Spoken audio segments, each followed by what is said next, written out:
Hi friends, आपका स्वागत है वाईफाई एकेडमी पॉइंट में। आज हम पढ़ेंगे पोषण। पोषण क्या होता है कि कोई भी जीवधारी, उसके अंदर जितनी भी जैविक क्रियाएं चलती हैं उनके लिए ऊर्जा की आवश्यकता होती है और उस ऊर्जा को कोई भी जीवधारी जिससे प्राप्त करता है वही क्या कहलाता है, पोषण कहलाता है। जैसे हम हैं, चल रहे हैं, दौड़ रहे हैं, बैठ रहे हैं, खेल रहे हैं, उसके लिए हमें ऊर्जा की आवश्यकता होती है और वह ऊर्जा हम कहाँ से प्राप्त करते हैं? वह ऊर्जा हम भोजन द्वारा प्राप्त करते हैं। ठीक ऐसे ही जितने भी जीवधारी हैं, अगर वो कार्य कर रहे हैं, नहीं भी कार्य कर रहे हैं, तब भी शरीर के अंदर ढेर सारी ऐसी क्रियाएं होती हैं जो होती रहती हैं और उन्हें होने के लिए ऊर्जा की आवश्यकता पड़ती है और उस ऊर्जा की प्राप्ति जिसके द्वारा होती है वह क्या कहलाता है? पूरी प्रक्रिया पोषण कहलाती है। तो अब पोषण के आधार पर अगर हम जीवधारियों को बांटें तो पोषण के आधार पर हम जीवधारियों को दो भागों में बांट सकते हैं, एक स्वपोषी और दूसरा परपोषी। एक क्या है? स्वपोषी और दूसरा क्या है? परपोषी।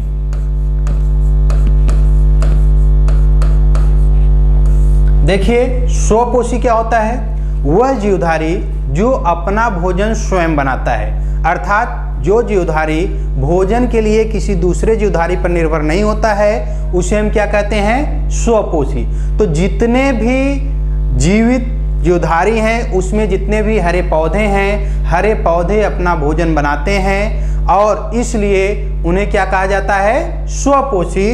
और जो जीवधारी भोजन के लिए प्रत्यक्ष रूप से या अप्रत्यक्ष रूप से, यानी सीधे सीधे या इनडायरेक्टली वह पौधों पर निर्भर रहता है, उसको क्या कहते हैं? परपोषी।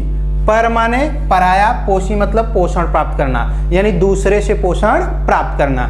और इसमें क्या है? स्वपोषी। स्व माने स्वयं का, अपना, पोषी मतलब पोषण प्राप्त करना। स्वयं से जो पोषण प्राप्त करता है उसे स्वपोषी और जो दूसरे से पोषण प्राप्त करता है उसको परपोषी कहते हैं। तो जो स्वपोषी होते हैं उन अपने आप पोषण वे कैसे प्राप्त करते हैं? तो जो जितने जीवधारी हैं, जो पौधे हैं, वे करते क्या हैं कि प्रकाश संश्लेषण की क्रिया करते हैं और प्रकाश संश्लेषण की क्रिया जो करते हैं उस प्रकाश संश्लेषण की क्रिया में वे अपना भोजन बनाते हैं और स्वयं भोजन बनाते हैं, स्वयं उनका पोषण होता है, स्वयं उन्हें ऊर्जा के लिए आवश्यक अवयव मिल जाता है, इसलिए इन्हें स्वपोषी कहते हैं। तो यह प्रकाश संश्लेषण क्रिया क्या होती है? एक शब्द है प्रकाश संश्लेषण। प्रकाश संश्लेषण जैसा कि आप देख रहे हैं, प्रकाश संश्लेषण दो शब्दों से मिलकर बना है। एक है आपका प्रकाश, दूसरा क्या है? संश्लेषण।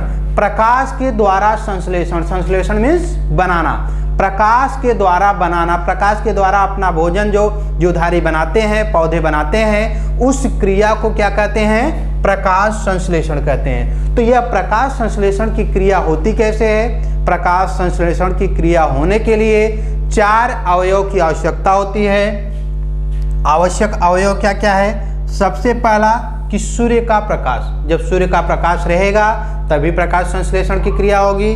दूसरा अवयव क्लोरोफिल। जो क्लोरोफिल होता है, क्लोरोफिल के अंदर ही प्रकाश संश्लेषण की क्रिया होती है। तीसरा है जल और चौथा है कार्बन डाइऑक्साइड। इन चारों की उपस्थिति में जो हरे पौधे होते हैं, हरे पौधों की पत्तियों में और हरे भाग जो होते हैं उसमें, उनकी कोशिकाओं में क्लोरोफिल पाया जाता है।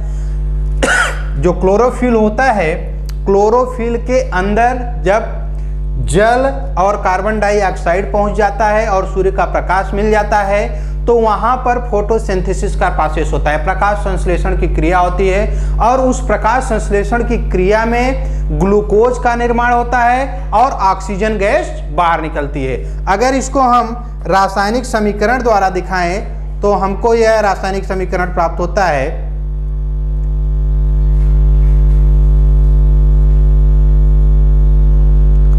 हमको यह रासायनिक समीकरण प्राप्त होता है। यहाँ क्या है? जल है। यहाँ क्या है? जल है।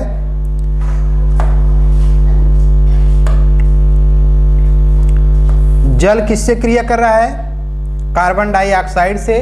लेकिन किस चीज की उपस्थिति में? सूर्य के प्रकाश की उपस्थिति में कहां पर, क्लोरोफिल के अंदर, तो क्या बन रहा है, ग्लूकोज बन रहा है और ऑक्सीजन गैस बन रही है। यह पूरा प्रोसेस क्या कहलाता है, प्रकाश संश्लेषण।